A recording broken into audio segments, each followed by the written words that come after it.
Good morning, everyone. Welcome to the second day of the 5th Tokyo Global Dialogue. My name is Yoko Koyama, your MC today.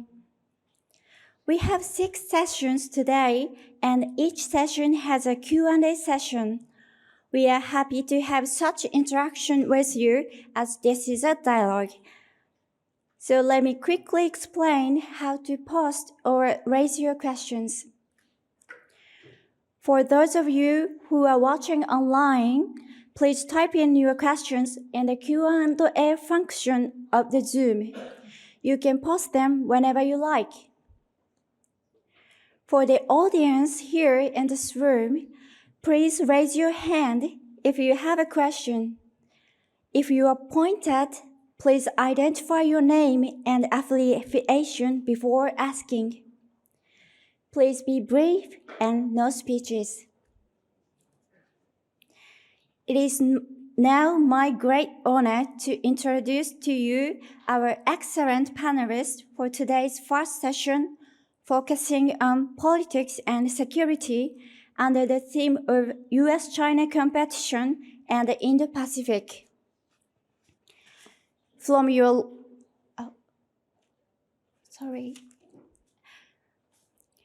Today we have Mr. Justin Bassi, Executive Director at ASPI. We also have with us Dr. John Hamre, President and CEO at CSIS. We have Dr. Hans Sukhee, President of the Institute for National Security Strategy. And joining us online, Professor Jia Qingguo of Peking University. The moderator for this session is Professor Satoru Mori from Keio University. Professor Mori, the floor is yours. Thank you very much. The first session is the competition between China and US. As you all know, US and China, they are competing in multifaceted area, and the big backdrop is the competition, and we have to tackle with the North Korean issue as well as Taiwan issue and South China Sea. So that is the focus of international security. So in the Pacific region, China, they have one road, one belt initiative. And also in security, global security initiative has been created in their partnership-based diplomacy in this area. On the other hand, US in various many methods, the lattice work or network is built. Japan, US, Australia, and India Accord or AUKUS, or recently Japan, US, and Korea, three-party collaboration. All these bilateral or small number of group or multilateral group networking of collaboration is being built by the United States in this region. We have experts, 4 experts on this panel, so that we can talk about the US-China competition and the Indo-Pacific. This is a very rare opportunity. Now, the way we operate today is that I would like to ask all the panel members to have an initial intervention for about 5 minutes. That will be focused on their initial intervention, focusing on the points you consider most important now regarding US-China relationship and Indo-Pacific. And following on for about half an hour, I would like to ask questions to the member of the panel so that we can have Q&A or discussion session.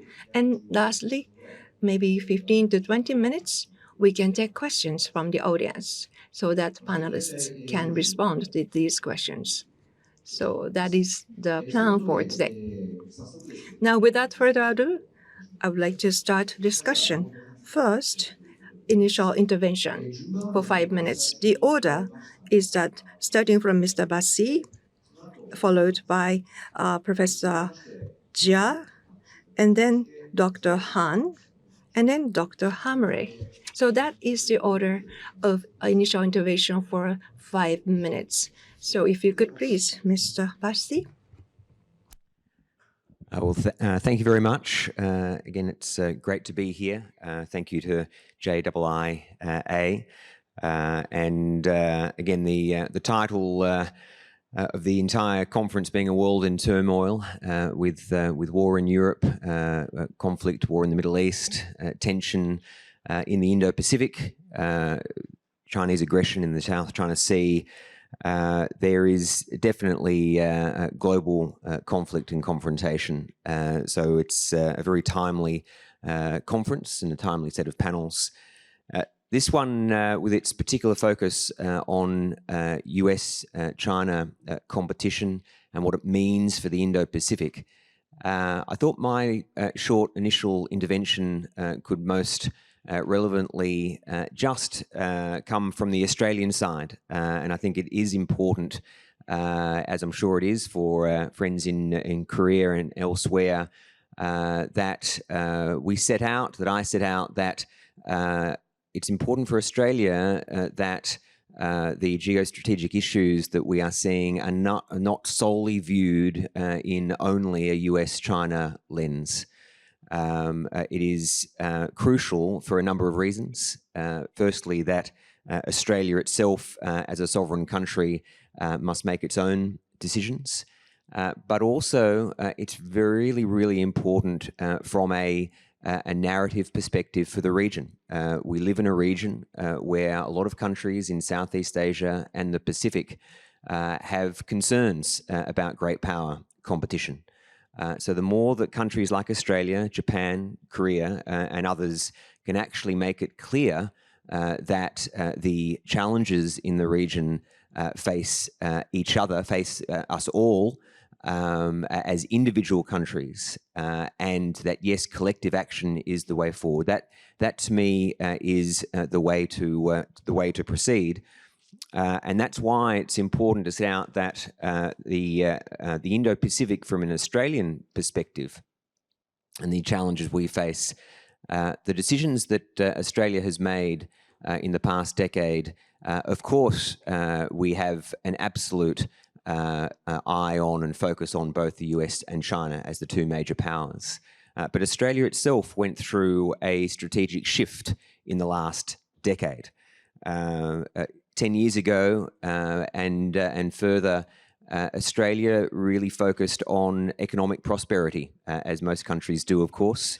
The economy is absolutely vital, but the challenge is always balancing economics and security. And Australia had gone too far down the path of deprioritising security where the economics of an arrangement made sense. So there was a willingness to tolerate what should have been intolerable.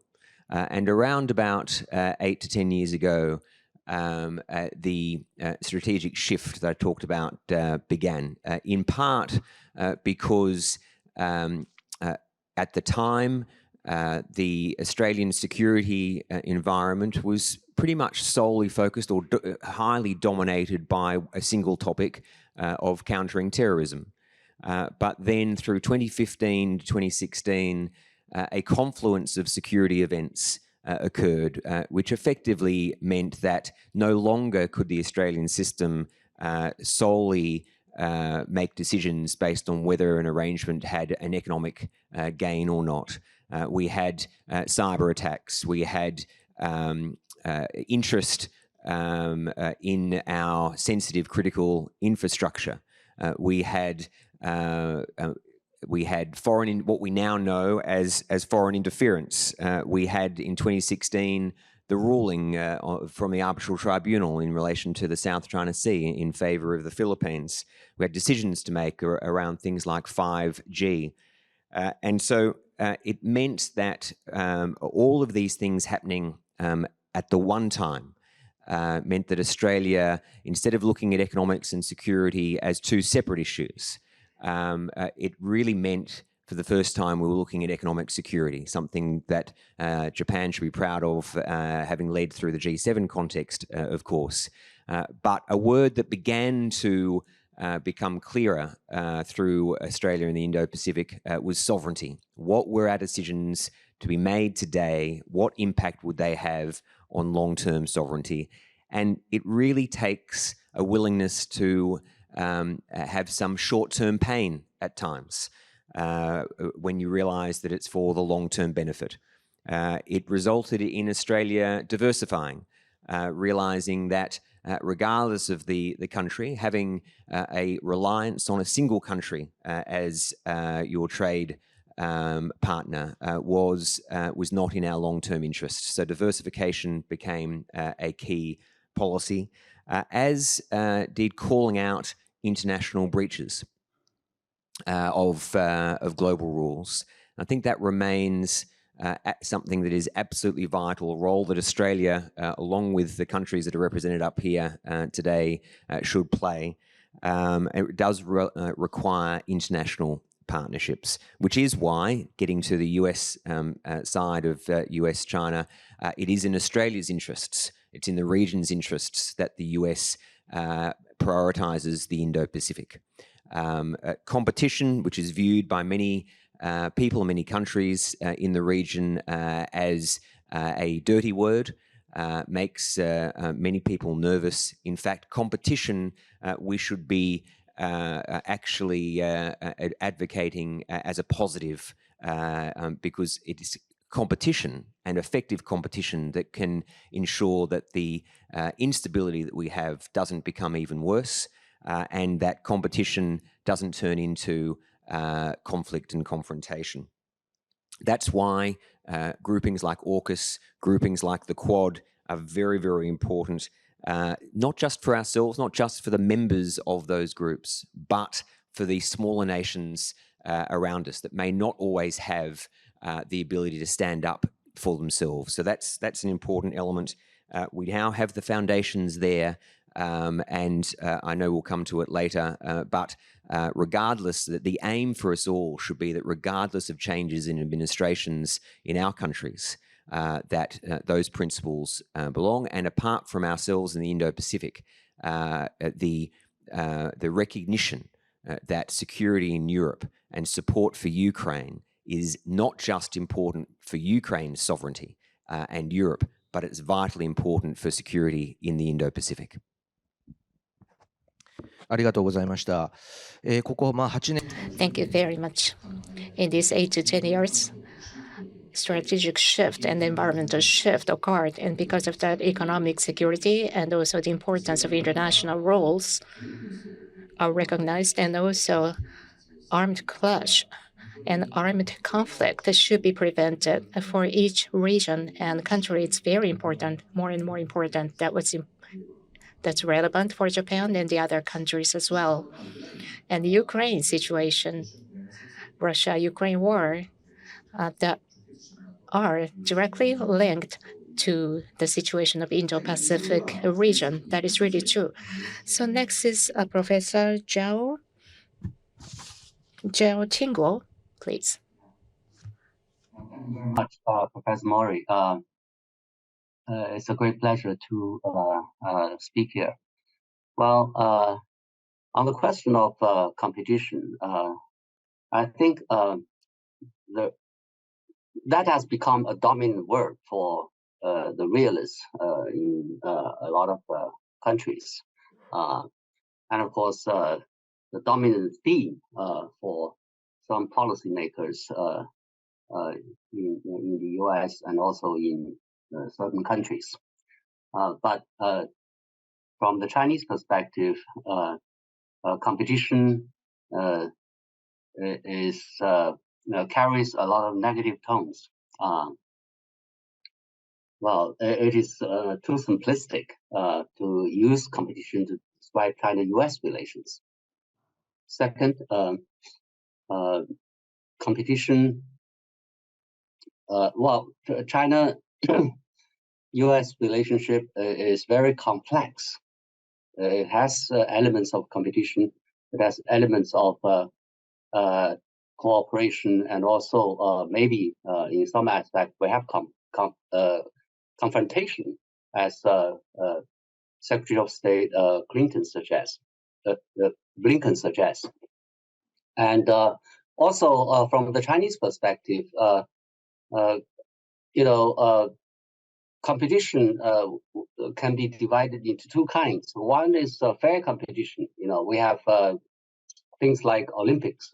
That's fair competition. Competition according to the rules. There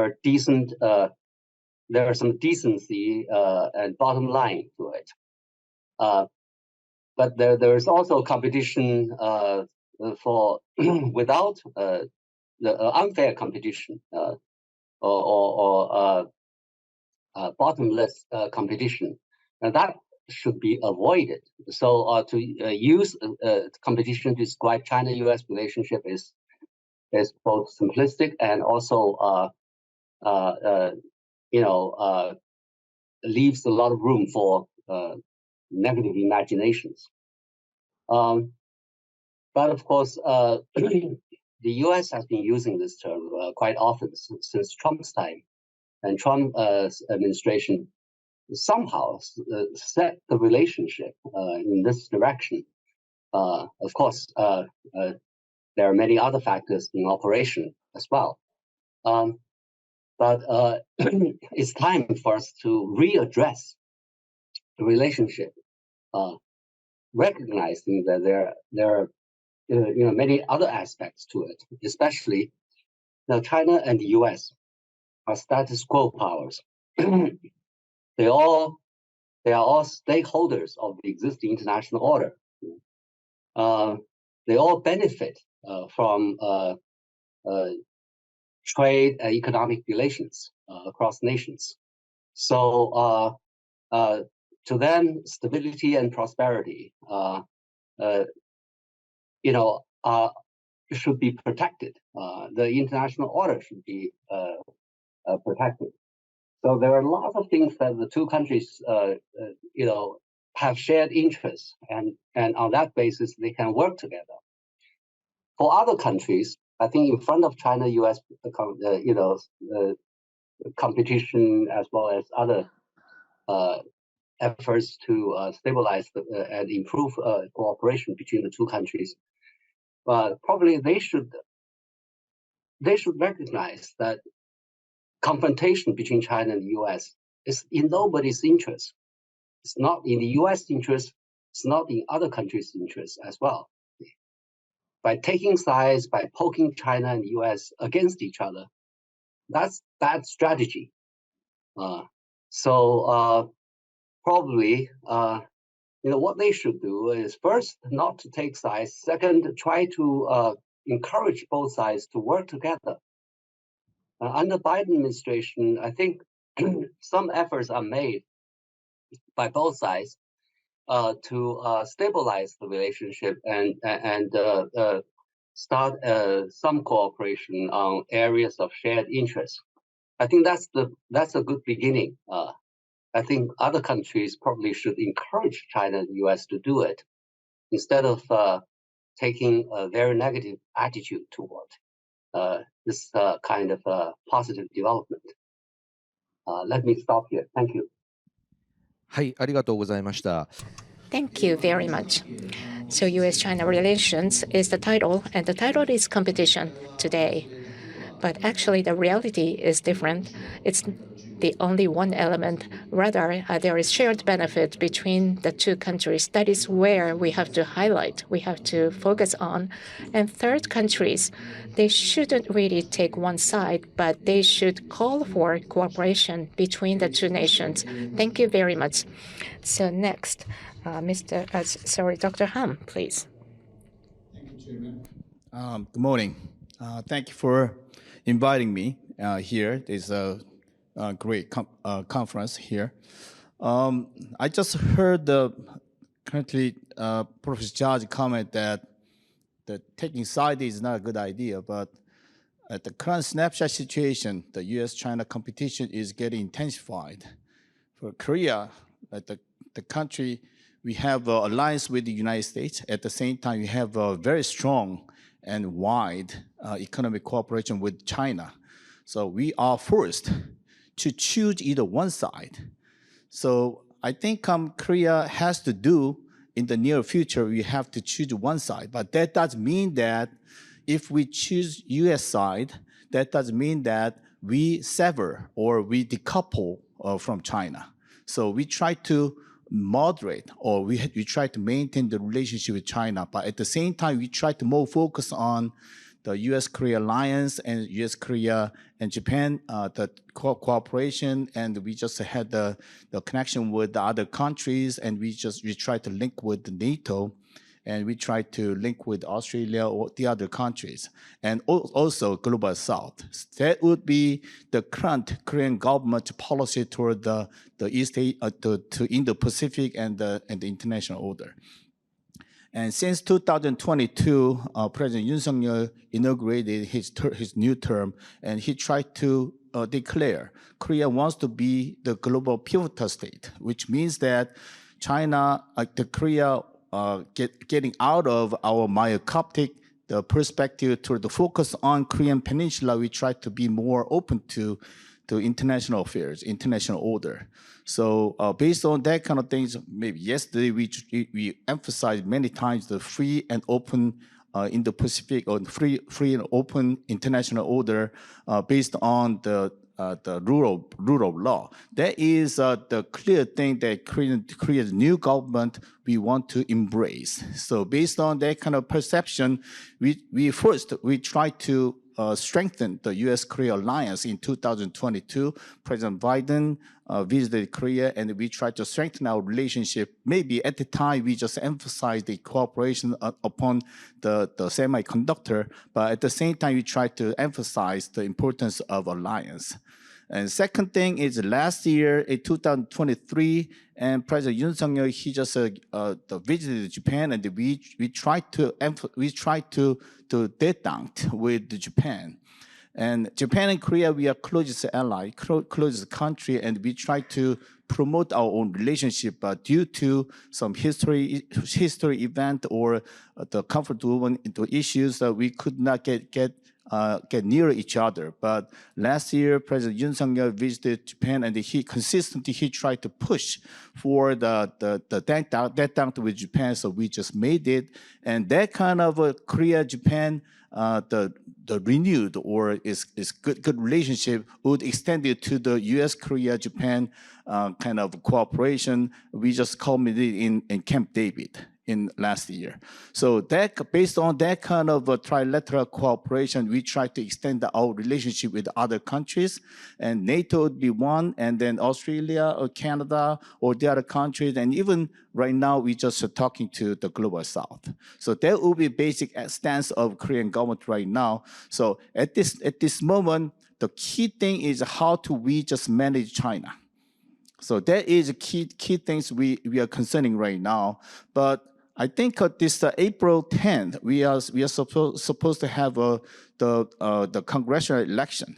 After the election, I think that will be a moment that Korea and China, we try to make the negotiation, and we try to starting our talking about the future of a bilateral relationship. So currently, Korean government, we are a little concerning about the U.S.-China competition. The most important thing is a semiconductor. We are semiconductor country, so we heavily invested into China, and we tried to redivert our investment into United States, but we are concerning about maybe this Trump issue would be, we're talking later about, we are concerning about Trump becomes the president. We are concerning that might give us some kind of pressure in the economic field. Thank you. I stop here. はい、ありがとうございました。米中 Thank you very much. U.S.-China competition is intensifying. However, Korea will focus on its alliance with the United States and also intend to keep economic relations. And Korea's focus is not just on Korean Peninsula, but to the rest of the world. So Japan, Japan-Korea detente, and then extension to the Japan-Korea relations to the United States, and also to AUKUS and to Canada. That is a strategy of the Korean government. Thank you very much for your intervention. I would like to come back to you later. Now, Dr. Hamre, please. Good morning, everybody, and let me just say thank you all for coming this morning. I'm always impressed when I come to Japan that Japanese citizens and residents take these issues so seriously, and it's really nice to have all of you here. I think to understand where we are, I'm talking from American perspective, obviously, but where we are, I have to take you back to the summer of 2011. That was a time when President Obama was waging battle with the Republicans in the Congress over deficits and high spending, and it ended up with a compromise between President Obama and the Republican Congress to cut $500 billion out of the defense budget over a 10-year period. And so that caused the Obama administration to take a kind of a serious review of what are our priorities. And that ended up with the famous pivot to Asia speech. Now there was a lot of criticism at the time, especially here in Asia, said, where's the pivot? There wasn't anything. But most people missed the real importance of that because it was the first time in 350 years of American history when we said Asia was our first priority. Prior to that time, our first priority was always Europe. But it was in 2011 when the administration, and this has been accepted broadly, has concluded that Asia is now our top priority. The unspoken part of that was Russia was now Europe's problem. Now, we've had to revisit that question because of Putin's invasion of Ukraine.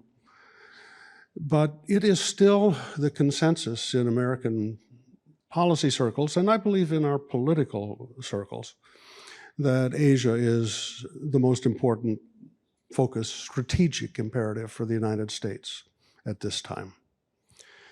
Now, that means that we had to answer three fundamental questions. The first question is it possible to contain China's power? And the answer to that is no. It isn't possible because China is a rising, enormously powerful, economy and society, and nobody in Asia wanted to try to be part of an isolation strategy. They wanted to do business with China. So a containment strategy wasn't at all feasible. The second question, and this was really China's question, and that is, can they push the United States out of Asia? And the answer to that is no. Because as China gets stronger, Asian countries get more worried about a stronger China, and they want us here. So they can't push the United States out of Asia. So that brings the central focus to the third question, which is, as we and China work out how we're going to work with each other, what is the posture of all the other countries in Asia?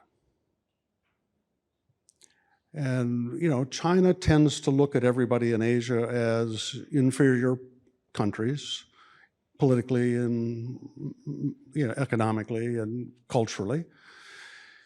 And they view them kind of as vassal states. The United States looks here and we see allies.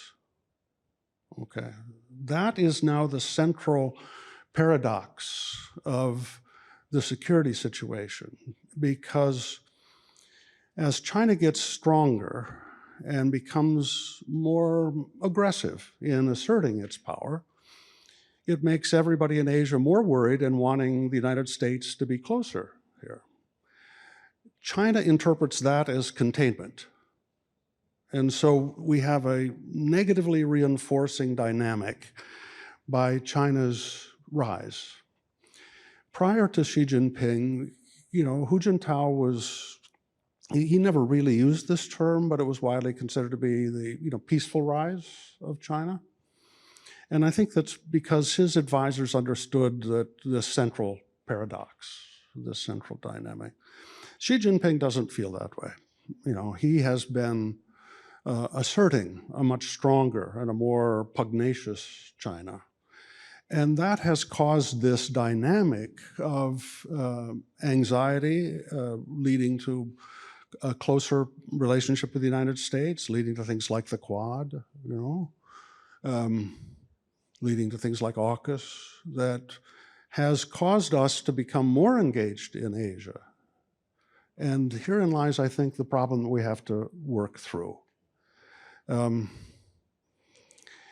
think the period that we're in right now, after the meeting between President Xi, President Biden, and at San Francisco, is one of let's cool the temperature.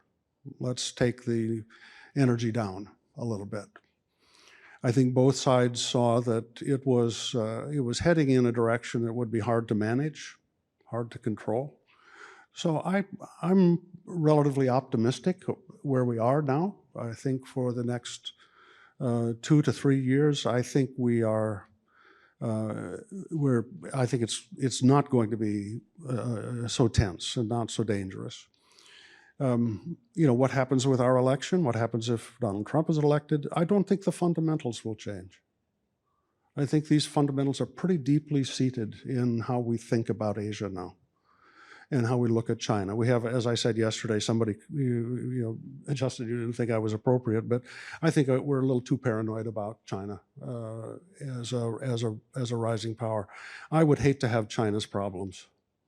I think they're overwhelming, and I don't think we ought to be celebratory about that. I think we should, let's just get our own act together, let's strengthen our partnerships in Asia. We've got about 4 years. I think we can do that. And if we do that, I think we're going to be fine. ありがとうございました。 Thank you very much. The fundamentals of the Indo-Pacific region's stability was pointed out. That's very important. But the U.S. cannot really contain the power of China, and China cannot push out the U.S. from Asia. That's the situation. So how the U.S. and China should explore the relationship toward the future. So in the region, the other countries have very important roles, as was pointed out. The Chinese power is increasing, and the regional countries are concerned, and that is why the U.S. is strengthening the cooperation with the regions, and this is a dynamism which is going to continue for a long time.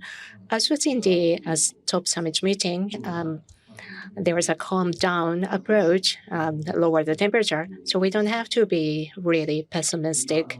That's the situation as well. As Dr. Hamre said, that the increase of power of China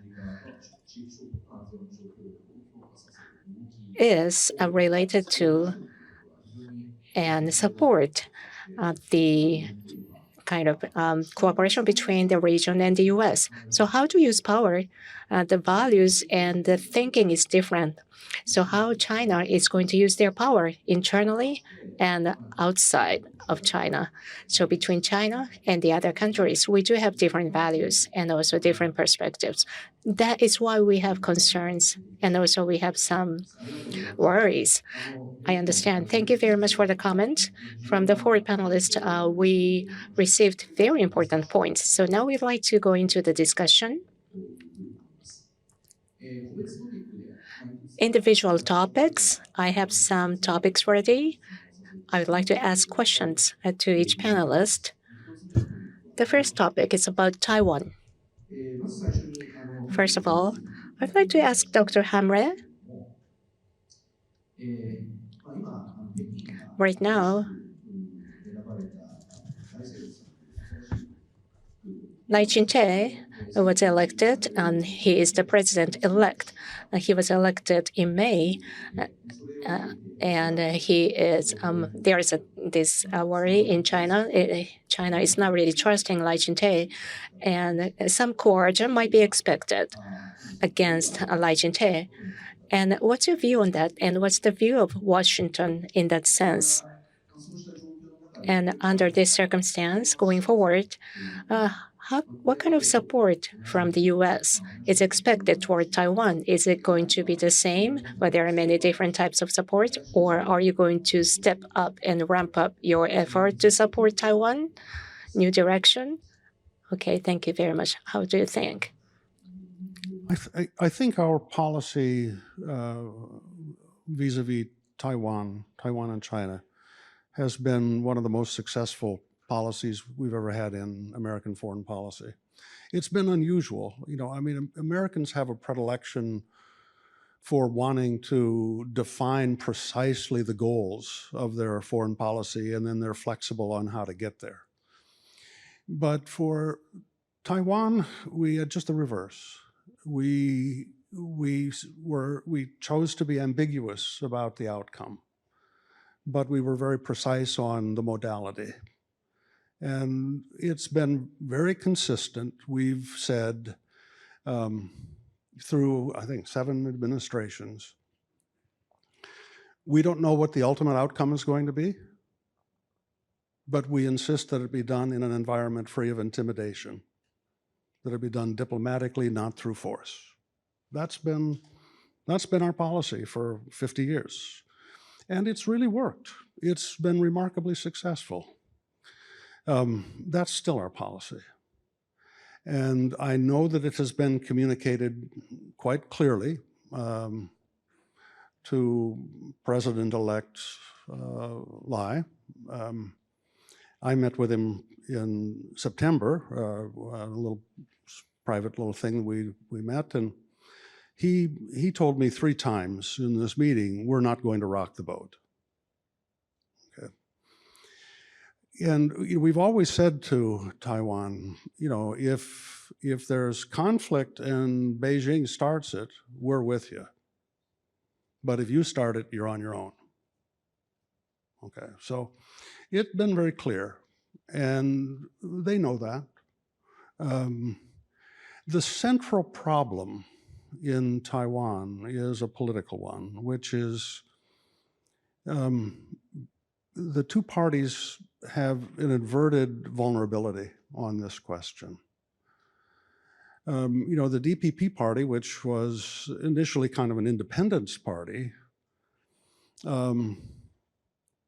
the polling shows that 80% of Taiwanese don't want to change the status quo. They're willing to live with where they are now. So they don't enjoy the strength of the populace on that, but they do enjoy the strength where 80% of the public also thinks of themselves now as Formosan, not Chinese. So the KMT, they identify with the KMT in wanting to not rock the boat, the public, but they agree with the DPP on not feeling Chinese. You see, there's the 2 parties have an inverted vulnerability on this question politically. And so the only solution is status quo. Now, that isn't trouble-free, because status quo may be acceptable to Taiwan perpetually, but not to Beijing. Beijing doesn't think status quo is acceptable. They think unification is the goal. So we still have unresolved the central dilemma of how do we politically find the solution.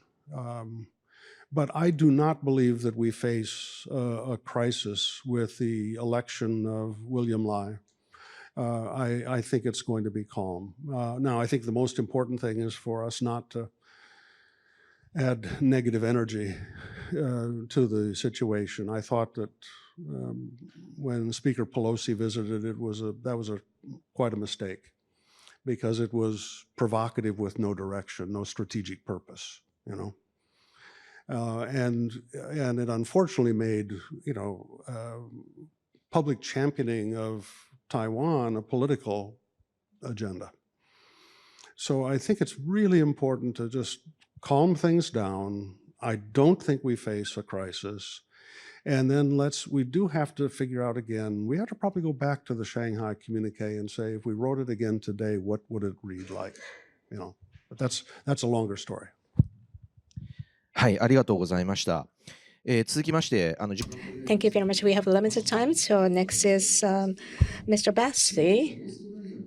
Right now in Australia, you have this security situation. There is a dispute. However, what kind of Taiwan issue do you have? And what's the positioning of Taiwan issue?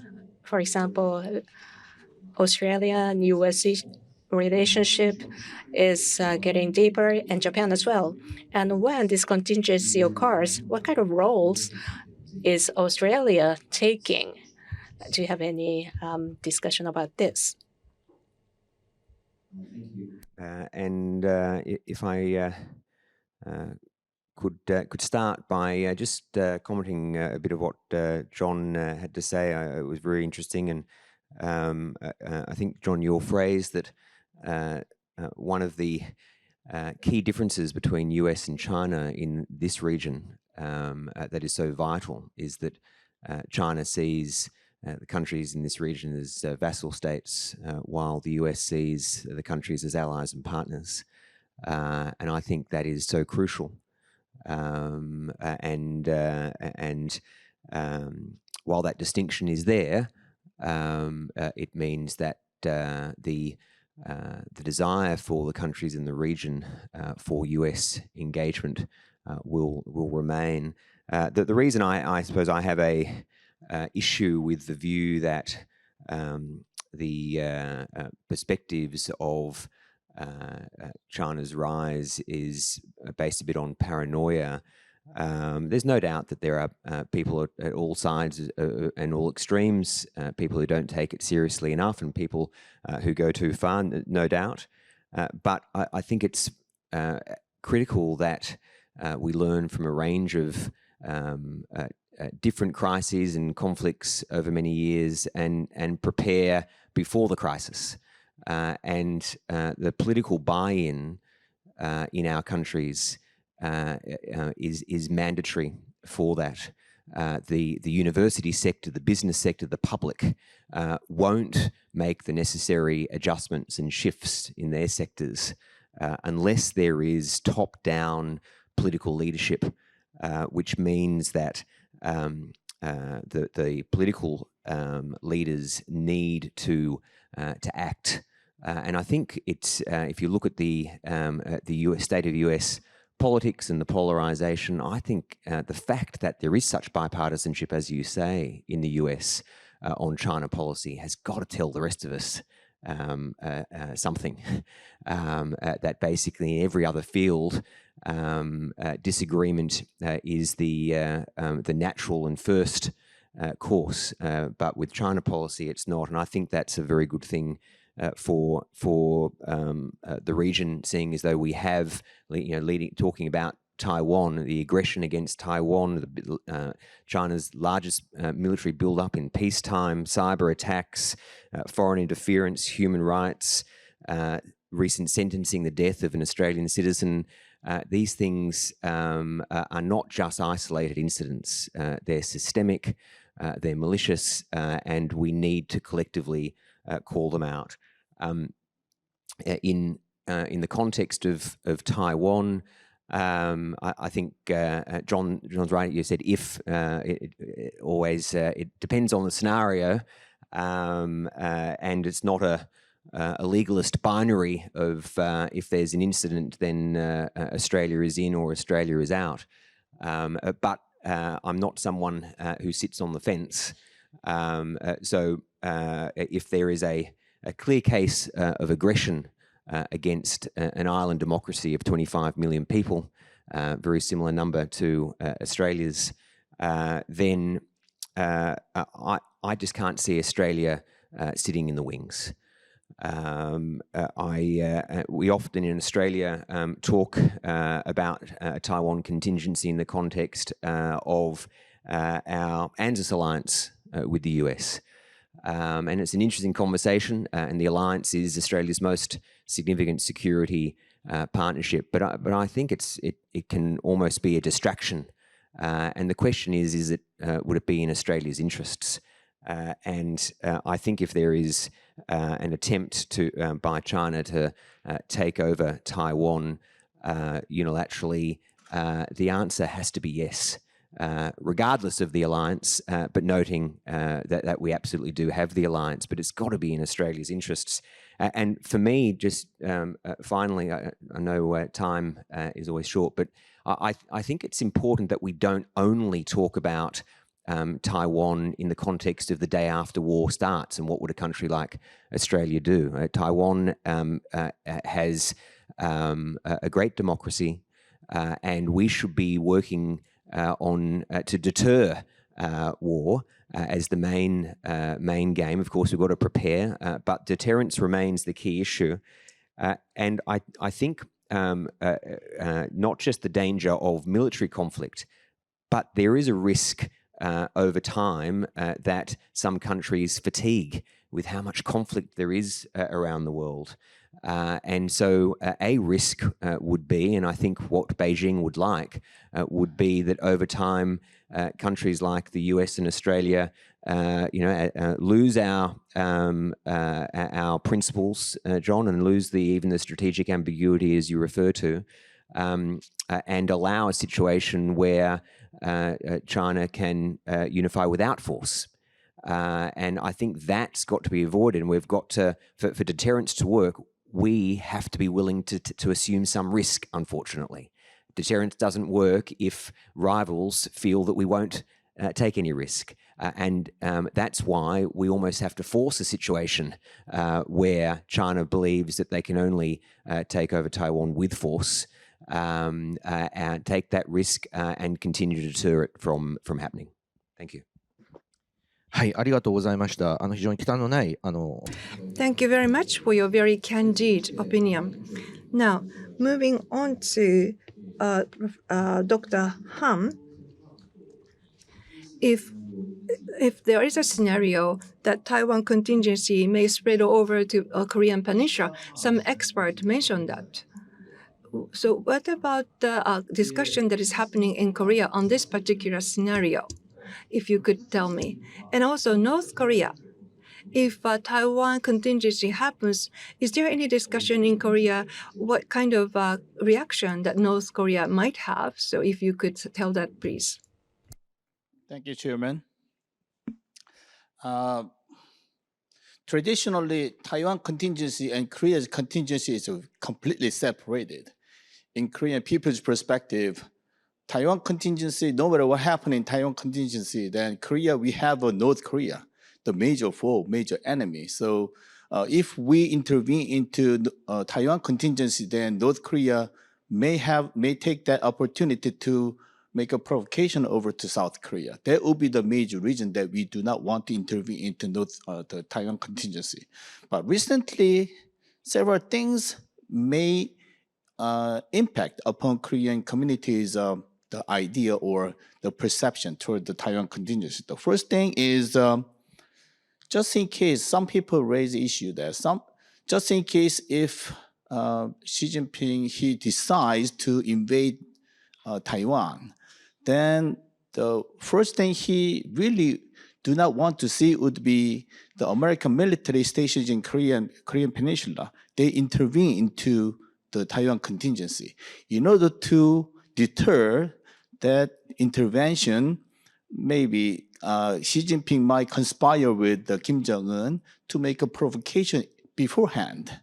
Then American military or Korea is too busy to deter those kind of provocation. Then we do not have much time to intervene into Taiwan contingency. In that, if that is the case, then I think Korea might be busy, not intervening in Korea in Taiwan, but some people raise the issue that is the Xi Jinping and Kim Jong-un's relationship that close? Do they trust each other? So Xi Jinping, he conspired with Kim Jong-un and Kim Jong-un listened to Xi Jinping. That is up in the air. So I think that kind of conspiracy or that kind of a scenario is not much confirmed yet. Second thing is the Chinese government, they declare sometimes then if American troops stationed in Korea, they intervene into Taiwan contingency, then China might launch missiles over to the site of American troops station. So that means that they just launch missiles over to Korean territory. If that kind of things happen, that is an automatic kind of intervention of Korea's into the Taiwan contingency. So that might be one trigger that we might intervene into Taiwan contingencies. Third one is recently in Korean society, we are talking about economic risk. The Korea's the sea lane transport or sea lane export and import, that kind of sea lane transportation, they crossed maybe 33.27% of Korea's kind of transportation or sea lane transportation of import and export products that would cross nearby the Taiwan Strait. So if anything happened in Taiwan Strait, and they will directly damage upon the Korea's economy.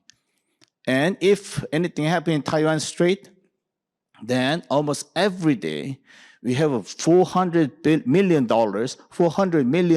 of loss every day. That will be a detrimental loss to the Korea's economy. So those kind of three the factors might link the Taiwan contingency and Korean contingency. And those kind of change was triggered by one thing, that is Korean domestic constituencies of perception change toward China. Up until 2016, Korean public, we were majority of Korean public, they just share the pro-China sentiment. But recently, 77% of Korean public, we share the anti-China sentiment, which is pretty high, but not number one. Number one is United States, and United States, and the number two is Sweden. Number three is number one is Japan, 88%, and shared with the Australia. Number two is Sweden. Number three, America. Number four is Canada, and number five, Korea. But still high number of Korean people, we just share the anti-China sentiment. That changed Korean perception toward the intervention in Taiwan contingency and the linkage between Taiwan contingency and Korean contingency. I'll stop here. ありがとうございます。 Thank you very much. I've learned a lot from your comment. Thank you very much. And next one is Professor Jia. So your position of China is pacifist and also unification of Taiwan peacefully. And the red line for China, at least, consists of two parts. The first one, Taiwan is going to declare independence, and another one is to admit Taiwan as a country, as in the U.S. So that might bring this contingency, as was discussed right now. But other than that, if any situation occurs, do you think there's a possibility for China to invade into Taiwan? That leads to a lot of concerns. What's your view, Professor? Thank you. Thank you. I think China's policy on Taiwan, the goal is peaceful unification, and China will try its best to ensure that to happen. But of course, China is also aware of the fact that there are situations in which China has to resort to all means, including military means, to defend its core interests. And of course, that includes not only Taiwan's declaration, the Taiwan Authority's declaration of independence, but also things like development of nuclear weapons, foreign forces occupation of Taiwan, and some other extreme means adopted by Taiwan to split China, the Taiwan authorities to split Taiwan away. So I think for China, the most preferred path to resolve the Taiwan question is through encouraging economic, political, and cultural, educational exchanges across the Taiwan Strait over time, to develop a sense of to enhance the national identity, and then achieve political unification in the end. At the moment, from the Chinese perspective, Taiwan is still part of China. It's the problem is a remnant of the Civil War before 1949. The current separation is political. That's why we have an anti-secession, law. In other words, according to the law, Taiwan is still part of China. If Taiwan wants to move to independence, that's not allowed, and the law will be implemented if Taiwan authorities choose to do so. But of course, I agree with John that even the election of Lai Qingguo would not change very much at the moment, because the cost is too much, and also there is a strong asymmetry in terms of the military capabilities across the Taiwan Strait, and of course, even the U.S. Finds it hard or unacceptable to fight a war with China over some people's assertion of Taiwan independence. So in the immediate future, I don't see a major crisis there. Thank you. Yes, please.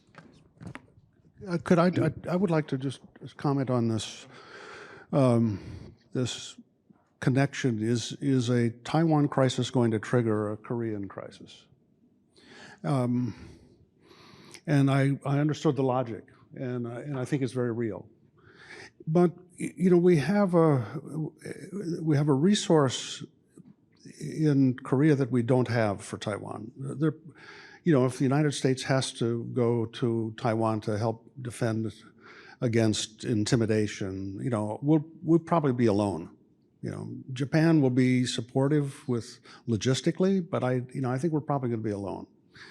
But on Korea, we still have the UN command, and the UN command is still in force. There were 17 nations that committed forces to the UN command, in 1950. And that's still in force. So there is an opportunity to strengthen deterrence against action in Korea that we do not have on Taiwan. And it's very important for us to start developing those ideas. Now, this is highly relevant for Japan because the UN command technically includes the American bases in Japan. And they would be essential in that operation. But we have not had a very mature conversation between Japan and Korea over how we would do this. We have an opportunity. President Yoon has spoken about this, that this is something that should be explored. So my message, and I hope that you would take it into senior councils here, Ambassador Sukhee, that we need to start talking. This has to be entered into the conversation between Japan and Korea and the United States on how we would coordinate if we did have to exercise the UN command for deterrence purposes. はい、ありがとうございました。加先生。Thank you very much. Professor Jia, please. Just a brief remark on John's comments on the coordination between U.S., Japan, and South Korea on Taiwan.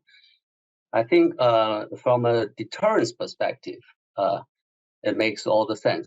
But then it doesn't make sense in the sense that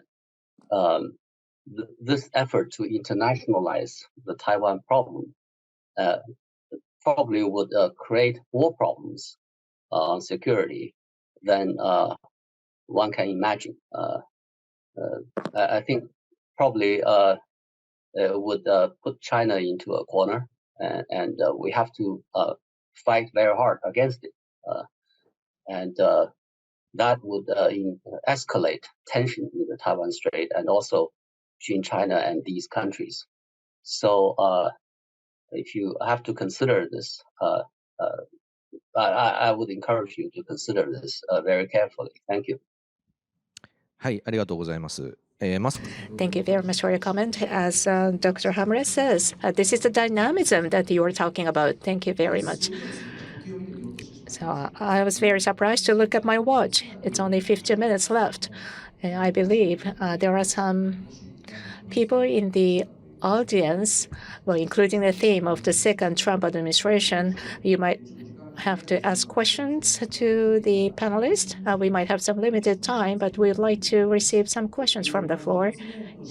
My first question, well, actually, to Dr. Hamre, I would like to ask this one about the regulation about technologies.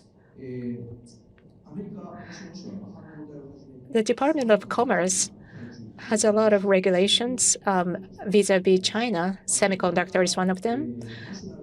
So this is national determination by the U.S. And you come to the alliance countries and say it's no backfill. If you have more coordinated regulations, at the time of the decision making, you should probably involve the other countries such as Japan and Australia. So what's your view on that? What's your take on that? And suppose the second Trump administration is born. So what kind of policies would they have vis-a-vis Japan? And this is only an assumption, but do you have any against China? Sorry. Do you have any views? And also Mr. Bassi and Dr. Han, if a second Trump administration is born, what is the biggest issue, biggest concern for you? And also Professor Jia as well. I think there is a discussion in China about the assumption about a second Trump administration. What is your image or what is your concern? What is your discussion you are having in China? Sorry, we have very limited time. So first, I would like to ask all the panelists, please make it succinct. I'm very sorry, but.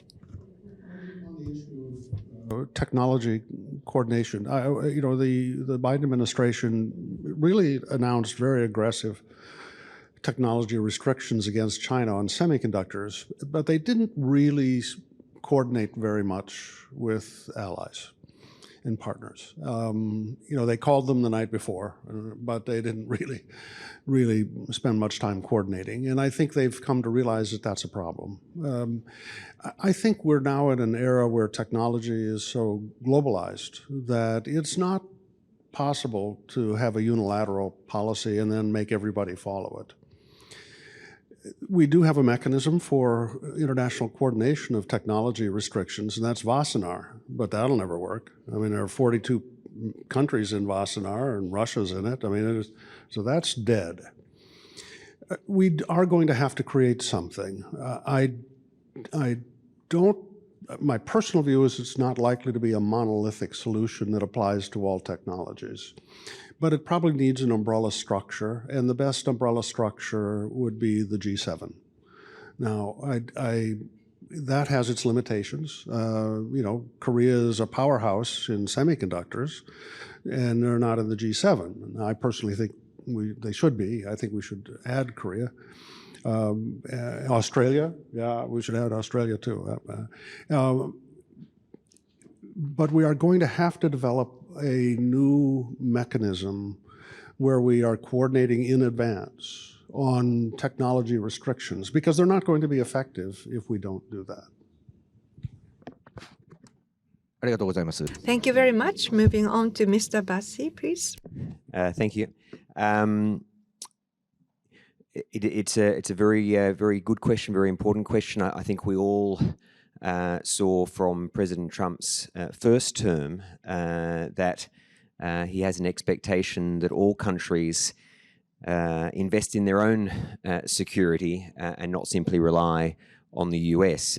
He actually wasn't the first president to think that way. He may have gone about it slightly differently, but previous presidents still had their levels of disappointment about NATO's defense spending, for example. So he wasn't the first. It really, I don't think, looking back on the first term, it should be a surprise that the Quad countries were among the countries, if not the countries, that managed the Trump administration most effectively, because the Quad countries were able to demonstrate through decisions and actions that we weren't simply riding on US coattails, and that we were true partners. So I think we need to learn from that era. And of course, people do forget, but it was during the Trump administration, through Secretary of State Pompeo, that the Quad elevated to foreign ministers in 2019. So I think there are definitely some important elements and lessons there. And as we've discussed, I think the China policies of the Trump administration that many fine Americans worked on, that have continued in a bipartisan way, is very important. In saying all that, I think there are a couple of strategic areas very quickly to mention that Australia will really need to prioritise. The first is AUKUS. AUKUS is vital for our strategic security, and we need to ensure as a collective now that as much as possible is baked in this year as possible. We saw what we need to canvass is the possibility that President Trump may view an arrangement like AUKUS as a deal, the same way he saw the Trans-Pacific Partnership.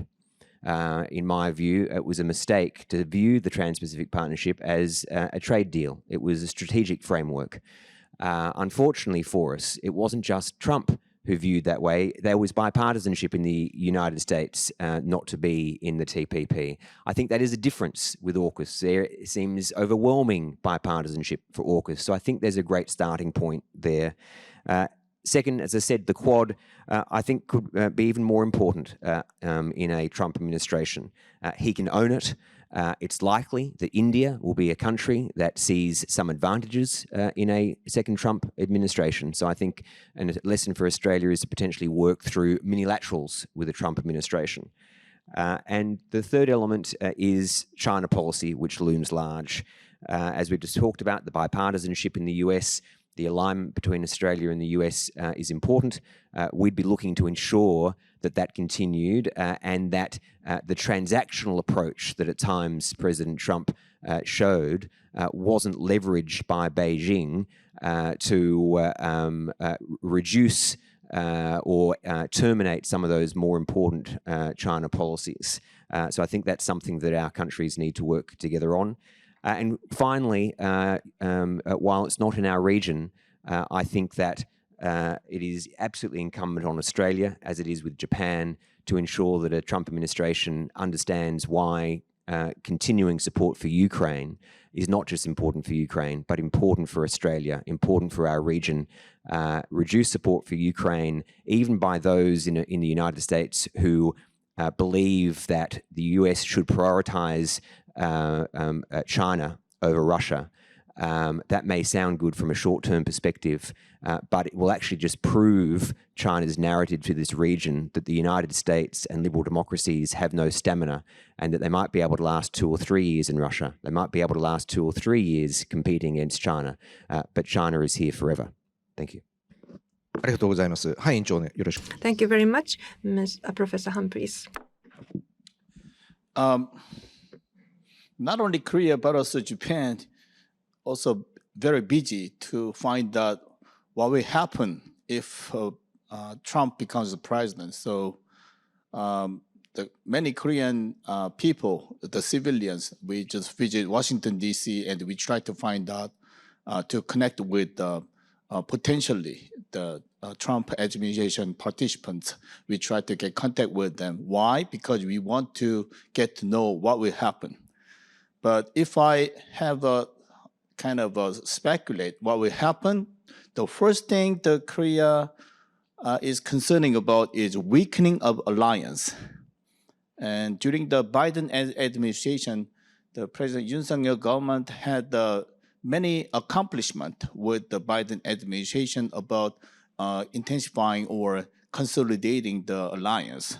The NCG or US, Korea, Japan, tripartite cooperation, those kind of things would be a big accomplishment during the Biden administration and Yoon government. But just in case if Trump becomes president, he might just undermine or he might just discard those kind of accomplishment. That will be the first concern that we have.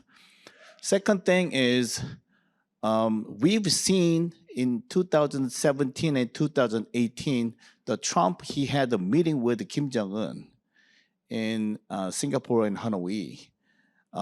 If Trump becomes a president again, then he might try to connect and to have a meeting with Kim Jong-un once again. I think currently Kim Jong-un is very, very expected that kind of thing to happen. So he may prepare for that kind of a meeting. But one thing we are clearly concerning about is Trump may try to contact and to meeting with Kim Jong-un without consultation with Korea. So we are concerning that Korea passing. Without consulting with Korea, he wants to meeting with Kim Jong-un. That would be a nightmare and worst case scenario for Korea. Third one is economic difficulties. We just made a lot of economic concessions with the United States. So we, our battery companies, they invest into mainland U.S. territory, and then we just maintaining our own semiconductor corporations in China. Those kind of things would be allowed during the Biden administration. But if Trump administration, they change their policy toward those kind of investment, then that will be directly just cause any damages to Korean companies. So that's a third concern. Final concern would be the most extreme case, that will be withdrawal of US military from Korean Peninsula. That is a very serious concern from Korean public. Just in case, maybe if he withdraw, not all, may partially withdraw the American military from Korean Peninsula, that might give wrong message to North Korea and potentially to China. So that may endanger Korea's safety. So that's a worst case scenario that we are concerning about. But at the same time, in Korean public, we are discussing that just in case if US military, maybe if Trump threat Korea to withdraw US military from Korean Peninsula, many Korean public believe that then we have to have our independent nuclear program we have to start. And we should be nuclear country again. So that might trigger the issues, another trouble in this region. So that is the summary of our concern at this moment. はい、ありがとうございました。すいません、時間。Thank you very much. We are running out of time, but thank you very much for waiting. Professor Qingguo. Thank you. I think people are divided as to what implications Trump for China-U.S. relations if Trump comes into office. Last time when he came into office, there was a lot of expectations for him doing something to promote China-U.S. relations. But of course, because he was regarded as a businessman, very pragmatic, and then we can do deals with Trump. But he turned out to be quite different. And now some people are hoping for Trump to come into office because they believe that this is bad for the U.S. and in the age of competition, as you know, in the language of the realists, you know, what's bad for the U.S. is good for China. But others, probably more people, are thinking that this is you know, what's bad for the U.S. is not necessarily good for China. Probably not. Probably it's also bad for China. So if Trump comes into office, they have a lot of concerns. Judging from his previous practice and his rhetoric, when he comes into office, we're afraid that he may impose more tariffs on China. And this would disrupt China-U.S. Economic relations and also economic relations between China and other countries. Second, he would issue tougher policies, restrictions again on high tech. At the moment, the Biden administration's policy on high tech is small walls and high walls and small yard. But when he comes in, you know, people are worried that he may take a decoupling approach. And also, he would take a unilateral approach in international affairs that would undermine international cooperation on anything. And of course, a lot of people are worried probably that's the end of the international order that the U.S. led to create during the post-war period. And finally, people are worried that he may take a unacceptable, provocative approach on Taiwan. Toward the end of his administration, he wanted to resume high-level official contacts with Taiwan, and also Pompeo. He was thinking about going to visit Taiwan, and also he said Taiwan has never been part of China, and he was very provocative. So if so people are worried that if Trump comes in, he can be very proactive on Taiwan. We may end up into a military conflict because of his change of U.S. One China policy. Thank you.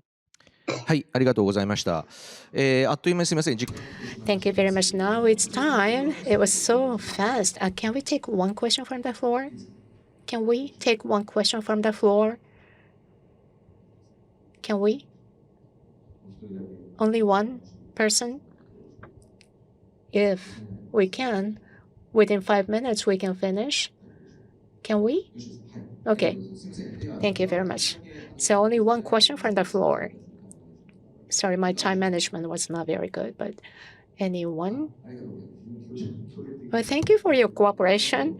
No one is raising your hand. Well, one person. Okay. Mr. Sasaya, please. Thank you very much. This was a very interesting debate. But on the final part of the debate, what do we do when Trump will be coming back? I think the general expression of concern I saw. But is there any positive part about him? That's the question. Would you like to take a shot? No, no. いかがでしょうか。ハン委員長、もしよろしければ。はい。Dr. Han? As mentioned before, that no matter who's going to be the president of the United States, the foreign policy would not be changed much. That's what he expected. But I don't know. Maybe I just understand what he said, but still, the concerning about Trump is still remaining there. And also, U.S. tradition says that the policy swinging is not. It's pretty narrowed down, but still, we are concerning there. But we have some positive side. Would be we have some trust of American foreign policy.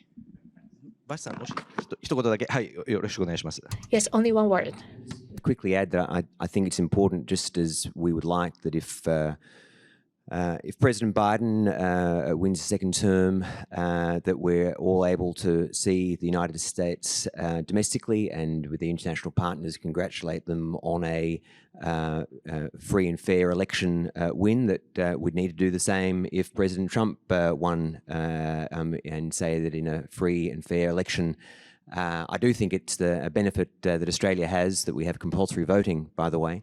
But I think that, as I said in my earlier remarks, I think it's incumbent on all countries, but particularly the ones that are in the Quad, to recognise that there are lessons to learn from both all the positives and the negatives, from, as I said, the TPP to the steel and aluminium tariffs that were imposed on partners. I think we need to learn from that. We need to better prepare. And I think we probably are in a better position than we weren't expecting the first win. I think we shouldn't be in that position this time round. And working together in partnerships is going to be the best way. はい、ありがとうございました。